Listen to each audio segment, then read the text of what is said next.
தாடி அசைவதின் மூலமாக என்று கூறினார்கள். இந்த ஹதீஸின் மூலமாக மாமூமாக தொழும் ஒருவருக்கு இமாமை பார்க்க முடியும் என்று ஆதாரம் எடுப்பதோடு தாடி அதிகமாக இருந்தது என்றும் ஆதாரம் எடுக்க முடியுமா?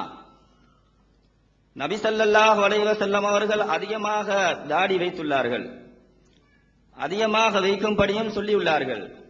ஆனால் அது எந்த அளவு என்பது குறிப்பிட்டு ஹதீஸில் வந்துள்ளதா? அல்லது புகாரிலே வந்துள்ள ஹதீஸிலே இப்னு உமர் ரலியல்லாஹு அன்ஹு அவர்கள் ஹஜ்ஜோ உம்ராவோ செய்தால் அப்போது தம்முடைய தாடியை ஒரு பிடி அளவு பிடித்துக் கொண்டு அதிகமுள்ளதை வெட்டி விடுவார்கள். இது அசராக இருந்துட்டாலும் நபி ஸல்லல்லாஹு அலைஹி வஸல்லம் அவர்களுடைய சுன்னாவுக்கு உட்பட்டு இருப்பதால் இதை ஆதாரமாக எடுக்கலாமா? அப்படி இயலாது என்று சொன்னால் தாடி கூட வைப்பது கூடாதா? ஒருவர் தாடியை ஒரு பிடிக்கு மேலே வைக்கின்றார், இன்னும் ஒருவர் ஒரு பிடிக்கு குறைவாக வைக்கின்றார் என்று சொன்னால் இரண்டு பேருக்கும் ஒரே நன்மைதான் கிடைக்குமா? இதிலே எந்த முறை சிறப்புக்குரியது? அத்தோடு நேற்று இரவு மீரானியா ரீதியிலே தௌஹீதின் எழுச்சி என்ற தலையங்கத்திலே என்னுடைய பக்கத்திலே இருக்கின்ற சகோதரர் பாகர் அவர்கள் ஆற்றிய உரையிலே எல்லோரையும் விழிப்பூட்டக்கூடியதாக அது இருந்தது. அவர்களின் உரைக்கு பின்னால் அறிவிப்பாளராக இருந்த என்னுடைய நண்பர் இலங்கை தௌஹீத் ஜமாத்தின் செயலாளர் சரப் அவர்கள் தூங்கிக் கொண்டிருந்த நெஞ்சங்களை அதிரடி பேச்சின் மூலம் எழுப்பிவிட்டார்கள் என்று கூறினார்கள். சகோதரர் சமீபத்திலே இருக்கின்ற இந்த பாகர் அவர்கள் தன்னுடைய உரையிலே வெளிநாட்டிலிருந்து தமிழ்நாடு தௌஹீத் ஜமாத் பணம் வாங்கியதில்லை, வாங்கவும் மாட்டோம் என்று ஆணைத்தனமாக கூறினார். அதேபோல் வெளிநாட்டு பணம் பெறும் நிறுவனங்களோடு தொடர்பு வைப்பதில்லை என்பது உங்களுடைய கொள்கை என நான் கேள்விப்பட்டுள்ளேன். இலங்கைக்கு பிரச்சாரத்திற்காக நீங்கள் வந்தால் வெளிநாட்டு பணம் பெறுபவர்களோடு அவர்கள் சம்பந்தப்பட்டிருந்தால் உங்களது மேடையிலே அமர்வார்கள் என்றால் அவர்கள் அந்த மேடையிலே நீங்கள் இருக்க மாட்டீர்கள் என்று கூறக்கூடியதாக உங்களது இலங்கை நண்பர் ஒருவருக்கு இமெயில் மூலமாக நீங்கள் அறிவித்திருந்ததாக நம்பகமாக நான் அறிந்தேன். இது உங்கள் கொள்கையானால் இந்தியாவுக்கு இலங்கை வெளிநாடு தானே? வெளிநாடு என்பதனால்தான் பாஸ்போர்ட் மூலம் நீங்க இந்த நாட்டுக்கு வந்திருக்கின்றீர்கள். மேற்படி இமெயில் வந்ததற்கு பின்னால் உங்களது தமிழ்நாட்டு தௌஹீத் ஜமாத்தின் தீவிர பிரச்சாரகர், அவருடைய பெயரை சொல்ல நான் விரும்பவில்லை, அவர் இலங்கைக்கு வந்து சுமார் 17 லட்சம் ரூபாய் வசூல் பண்ணி கொண்டு போயுள்ளார். இதை வெளிநாட்டு பணம் அல்ல என்று நீங்கள் சொல்ல போகின்றீர்களா? இன்னும் இந்த தாடியுடைய விஷயத்திலே நான் பெயரை சொல்ல விரும்பவில்லை, தேவைப்பட்டால் நான் சொல்லுகின்றேன். அடுத்து இந்த தாடியுடைய விஷயத்திலே இப்னு உமர் அவர்கள் அறிவிக்கக்கூடிய அந்த ஹதீஸிலே ஆஃபா என்று சொல்லக்கூடிய ஒரு வாசகம் வந்துள்ளது. அது உங்களுக்கு தெரியும். அது வந்தது நிறைய இடங்களிலே, முஞ்சிதிலேயும் இன்னும் சில இடங்களிலேயும் அதுக்கு விளக்கம் போட்டுள்ளார்கள். என்ன விளக்கம்? தாடியை விட்டு விடுவது அப்படியே, மற்றது மீசையை கத்தரிப்பது போல் கத்தரிக்க கூடாது, அப்படியே விட்டுடுறது.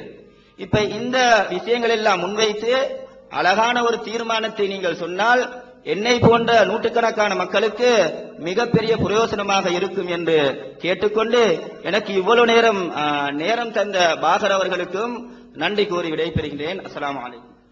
அஸ்ஸலாமு அலைக்கும். இன்னொன்னு 2 கேள்வி கேட்டிருக்காரு. அப்ப மற்றவங்களுக்கு 2 கொடுக்கணும். இந்த கேள்விக்கு விடை அதை மீறக்கூடாது. இல்ல அது வேற ஒரு ஆளுக்குன்னா கேட்க சொல்லுங்க. இல்ல துணை அல்ல, இணையா இருந்தாலும் சரிதான்.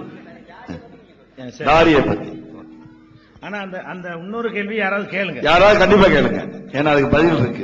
விரிவா கேட்க தெரியாதா கூட அந்த சகோதரர் கேட்ட கேள்விதான் என் கேள்வின்னு சொல்லிருங்க. அதுக்கு பதில் சொல்லணும். இந்த வெளிநாட்டு விஷயத்துக்கு சொல்லித்தான் ஆகணும். இல்லன்னா கூட கடைசியில் சொல்லலாம். ஏன்னு கேட்டா 2 கேள்வி அவர் சொன்னோம்னா எல்லாரும் 2 ஆரம்பிச்சிருவாங்க. அதுக்காகத்தான், வேற ஒண்ணும் இல்ல. இப்ப தாடி விஷயமாக நிறைய ஹதீஸ்களை மேற்கோள் காட்டி ஹதீஸ் வழியில் நின்று நல்ல கேள்வி அவர் கேட்டிருக்கிறார். ஹதீசுகள்ல ஃபர்ஸ்ட் விஷயம் என்னன்னு கேட்டா, தாடியை பொறுத்த வரைக்கும் இந்த அளவில் வைக்க வேண்டும் என்று ரசூல் ஸல்லல்லாஹு அலைஹி வஸல்லம் அவர்கள் அளவிட்டு சொல்லல. அளவு கிடையாது.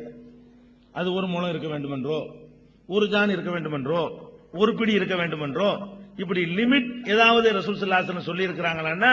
அது சொல்லவும் முடியாது. ஏன்னா அது வர்றதை பொறுத்தது. சிலருக்கு பெருசா வருது, சில ஒரு முழம் வச்சா ஒரு முழம் வராட்டி என்ன பண்றது? அதனால அது சொல்லி இருக்கவும் முடியாது, சொல்லவும் இல்லை. அதை விட்டுருங்க. ரசூல் ஸல்லல்லாஹு அலைஹி வஸல்லமுடைய தாடி இருக்குல்ல, அது எவ்வளவு பெருசா இருந்துச்சுங்கிறதுக்கு அந்த நீளத்தை வர்ணித்து ஏதாவது ஹதீஸ் கிடைக்குதான்னா அப்படி கிடைக்கல. அவங்களுடைய நீளம் ஒரு ஜான் இருந்தது அப்படி ஏதாவது அப்படி குறிப்பு இருக்குதான்னு கேட்டா, ஆனா எல்லாத்தையும் சஹாபாக்கள் அறிவிச்சிருக்கிறாங்க. ஆனா தாடி பெருசா இருந்துச்சு என்று காட்டுவதற்கு நிறைய இருக்கிறது. தாடியை கோதி கழுவினார்கள், கோதி கழுவுற அளவுக்கு இருந்ததுன்னு வழங்கலாம். அப்படியான சில விஷயங்கள் நமக்கு கிடைக்கிறது. என்ன இல்ல, அவங்களுடைய தாடியுடைய மொத்த நீளம் இவ்வளவு, இத்தனை நரைமுடி இருந்தது என்றெல்லாம் அது சொல்லப்பட்டிருக்கிறது.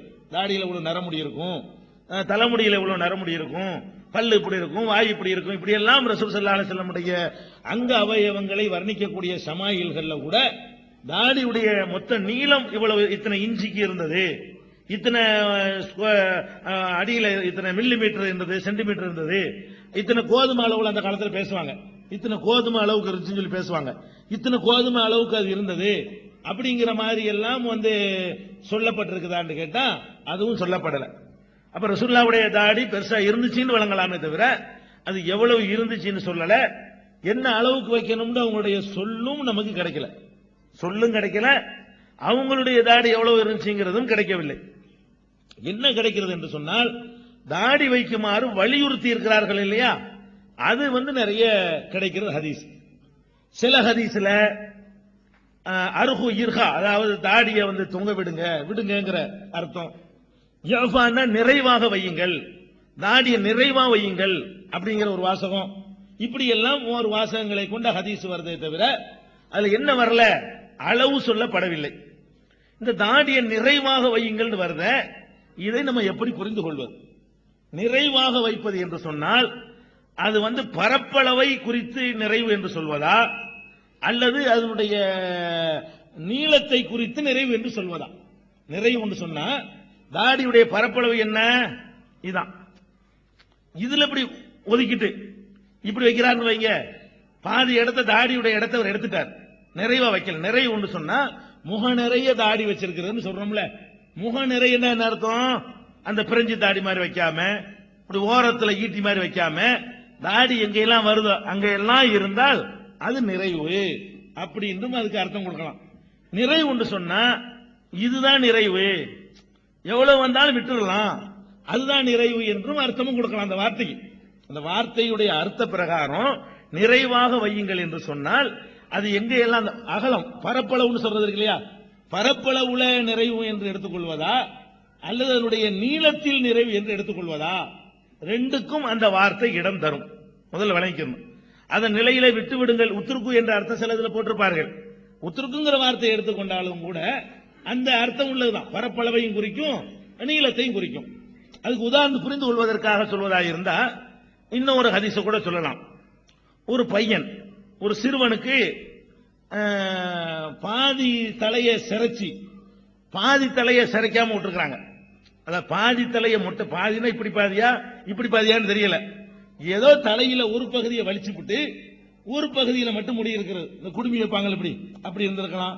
அல்லது இப்படி பாதி வரைக்கும் இப்படி இப்படி வலிச்சுட்டு இந்த பாதியை சும்மா விட்டுருக்கலாம். ஏதோ ஒரு பகுதியில வலி சிரைக்கிறேன்னு விளங்குதா, இங்க விளங்கும்ல சிரைக்கிறது, பாதி தலையை சிரைச்சி பாதி தலையுமே சிரைக்காம விட்டுருக்காங்க அந்த பையனுக்கு. அப்ப ரசூல் ஸல்லல்லாஹு அலைஹி வஸல்லம் செஞ்சாங்கன்னு கேட்டா, யஹ்லிகு குல்லஹு அபித்ருக்கு குல்லஹு, சிரைச்சா முழுசா சிரைங்க, விட்டா முழுசா விடுங்க. கவனிக்கணும், குள்ளுன்னு வர வந்திருக்கு, தாடிக்கு கூட குள்ளு வரல, தலைமுடிக்கு என்ன வந்திருக்கு, குள்ளுங்கிற வார்த்தை வருது. சிரைச்சா முழுசா சிரைங்க, குள்ளஹுன்னு வருது, முழுசா சிரைச்சிருங்க, இல்லைன்னா முழுசா விட்டுருங்கன்னு வருது. அப்ப தலைமுடிய முழுசா விட்டுருங்கன்னா என்ன அர்த்தம்? தலைமுடிய முழுசா விட்டுருங்கன்னா இப்படி முழுசா விட்டுறதா, இங்க வரைக்கும் வந்தாலும் விட்டுறதா, இது கீழே வந்தாலும் விட்டு விடுவதா, அப்படி அர்த்தமா? அந்த முழுசுக்கு பரப்பளவு அர்த்தமா? தலம் அதுவும் முடிதான், ரெண்டு முடி தானே, இதுவும் முடி இதுவும் முடி. இந்த முடிக்கு ரசூலுல்லாஹ் என்ன சொல்றாங்கன்னா, தலைமுடி வைக்கிறதா இருந்தால் வச்சா முழுசா விட்டுரு, இல்லைன்னா முழுசா சிரைச்சு விடு. இதுக்கு என்ன அர்த்தம்? இந்த சிரைச்சியும் சிரைக்காமையும் விடக்கூடாது அர்த்தம். இப்ப முழுசா வைக்க சொல்லிட்டாங்கன்னு சொல்லிட்டு நான் வந்து முடிய வெட்டுறாங்க எல்லாரும். தாடி விஷயத்துல மாற்று கருத்து கொண்டவர்களும் முடிய வெட்டுகிறார்கள். வெட்டுறாங்களா இல்லையா? ஒரு அளவுக்கு மேல வெட்டிக்கிறாங்க. வெட்டுனீங்கன்னா முழுசா நீங்க முடிய வைக்கலையே, கொஞ்சத்தை வெட்டி போட்டீங்களே, அது நீளத்தை குறிக்காதுல, நாங்க சிறைக்கலையில அப்படின்னு சொல்லுவோமா இல்லையா? இது ஹதீஸ் தான, ரெண்டு முடிதானே. இதுலயாவது வெறுமனே வருது, இதுல குள்ளு சேர்ந்து வருது. தலைமுடிக்கு வரும் பொழுது முழுசாக சிறையுங்கள், மலியுங்கள், முழுசாக சிறையுங்கள் அல்லது முழுசாக விட்டு விடுங்கள். அப்ப நம்ம விளங்குறோம், முழுசாக விடுவது, முடியை முழுசா விடுவது என்பதனுடைய பொருள்ல எது வருது? கொஞ்சத்தை சிறைச்சிட்டு கொஞ்சத்தை சிறைக்காம விட்டால் அது தப்பு. மொத்தத்திலையும் சிறைக்காம விட்டு